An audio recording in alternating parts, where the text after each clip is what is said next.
Chers amis, bonjour. L'Union européenne représente moins de 1% de la production mondiale d'algues, alors même que la France possède le deuxième domaine maritime mondial. Et la supposée stratégie européenne pour les algues, prétendument engagée par l'Union européenne, a été totalement inefficace et pour cause, les moyens étaient inexistants et l'absence de résultats était prévisible. D'excellentes initiatives arrivent pourtant à voir le jour en France. Dans la baie de Quiberon, par exemple, des expérimentations ont lieu afin de tester la culture complémentaire des algues et des coquillages.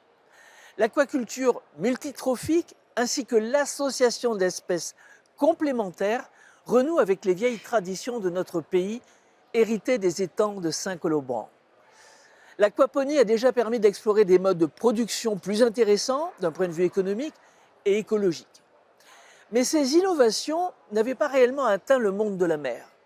De plus en plus, les producteurs cherchent à s'extraire de la monoculture qui les rend dépendants d'un seul type de production et donc d'un seul marché, et c'est une bonne chose. Beaucoup d'inconnus subsistent encore sur la rentabilité de tels projets, c'est vrai.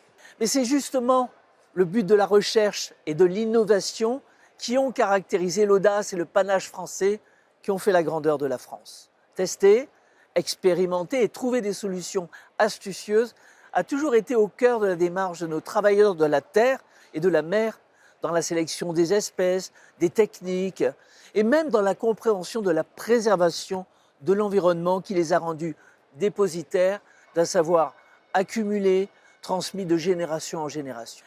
Il faut soutenir aujourd'hui ces initiatives qui permettront d'améliorer notre souveraineté alimentaire dès demain. Mais la culture des algues est aussi complémentaire d'autres activités marines dans un contexte de plus en plus tendu par les conflits d'usage et la fragilité de nos écosystèmes. L'algoculture présente aussi des débouchés dans plusieurs domaines, médical, industriel et énergétique. Elle peut offrir aussi des perspectives de régénération de nos écosystèmes, notamment en zone côtière, touchée par la pollution marine et particulièrement par la pollution terrestre.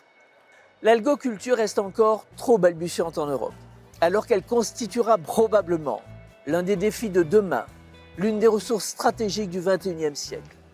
C'est pourquoi nous devons nous investir, protéger et développer ce secteur d'avenir où des précurseurs et des entrepreneurs français se sont déjà lancés et illustrés. Ils sont le symbole de l'excellence française que nous défendons.